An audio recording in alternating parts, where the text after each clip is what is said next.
தளபதியோட தமிழக வெற்றி கழகம் அபிஷியலா லான்ச் ஆகி எந்த பக்கம் பார்த்தாலும் அதை பத்தின டாக்ஸ் மட்டும் தான் இப்போ போயிட்டு இருக்கு. தளபதி ஃபேன்ஸுமே தளபதியோட இந்த புது அவதாரத்தை பார்த்து கொண்டாடுறதுக்கு ரொம்ப எக்ஸைட்டடா வெயிட் பண்ணிட்டு இருந்தாலும், இன்னொரு பக்கம் எக்ஸாக்டா கேரளால ஆலுவால இருக்க விஎம்ஐ கமிட்டி நாங்க இந்த கழகத்துல இருந்து விலகுறோம், விஎம்ஐல இருந்து விலகி விஜய் ஃபேன்ஸ் கிளப்பா மாறி தளபதியோட நியூ மூவிஸை மட்டும் சப்போர்ட் பண்ணி அதுக்கான ப்ரமோஷனல் ஆக்டிவிட்டிஸ்ல மட்டும் நாங்க அசோசியேட் பண்ணுவோம். அதை தாண்டி இப்போ விஜய் மக்கள் இயக்கம் சார்பா பண்ணிட்டு இருக்கக்கூடிய எல்லா வெல்ஃபேர் ஆக்டிவிட்டிஸையும் இப்போதைக்கு நாங்க ஸ்டாப் பண்ணி வைக்கிறோம் அப்படிங்கிற மாதிரி ஆலுவா விஎம்ஐ கமிட்டி முடிவு பண்ணிருக்கதா நியூஸ் வந்திருக்கு. எதனால இப்படி ஒரு டெசிஷன் எடுத்திருக்காங்க? ஒரு பக்கம் தளபதியோட அரசியல் பயணத்துக்கு சப்போர்ட் பண்ணி கோடிக்கணக்கான ரசிகர்கள் ஆல்ரெடி தளபதியை தலைவனா கொண்டாட ஸ்டார்ட் பண்ணிட்டாங்க. தளபதி விஜய் அப்படிங்கறத மாத்தி தலைவர் விஜய் அப்படின்னு அட்ரஸ் பண்ற அளவுக்கு ஃபேன்ஸ் எல்லாரும் ரொம்ப தீவிரமா இருக்காங்க. இந்த நேரத்துல கேரளால இருக்க விஎம்ஐ மெம்பர்ஸ் இப்படி ஒரு டெசிஷனை எதுக்காக எடுத்தாங்க அப்படிங்கிற ஒரு கேள்வி எல்லாருக்குமே இருந்துட்டு இருக்கு.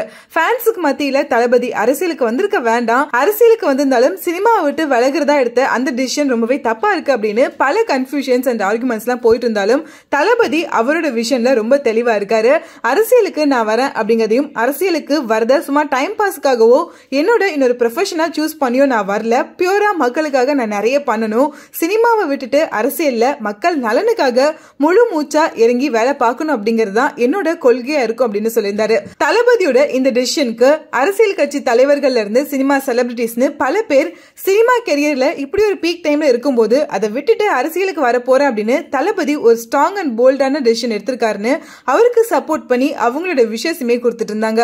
இன்னொரு பக்கம் ஒரு சிலர் அவங்களோட விமர்சனங்களுமே கொடுத்துட்டு தான் இருக்காங்க. யார் என்ன சொன்னாலும் என்னோட அரசியல் பயணம் ரொம்பவே ஸ்ட்ராங்கா இருக்கும் அப்படின்னு தளபதி அவருக்கு விஷ் பண்ண எல்லாருக்குமே தேங்க் பண்ணி ஒரு பிரஸ் நோட்டீஸ் ரிலீஸ் பண்ணியிருந்தாரு. அதுல எப்போதுமே என் நெஞ்சில் குடியிருக்கும் நண்பா நண்பீஸ் அப்படின்னு எப்போதுமே அட்ரஸ் பண்ற அவரோட ஃபேன்ஸை ஃபர்ஸ்ட் டைமா என் நெஞ்சில் குடியிருக்கும் தோழர்கள் அப்படின்னு மென்ஷன் பண்ணதை பார்க்கும் போதே தெரியுது தளபதியோட அரசியல் பயணம் எவ்வளவு ஸ்ட்ராங்கா இருக்க போகுது அப்படின்னு.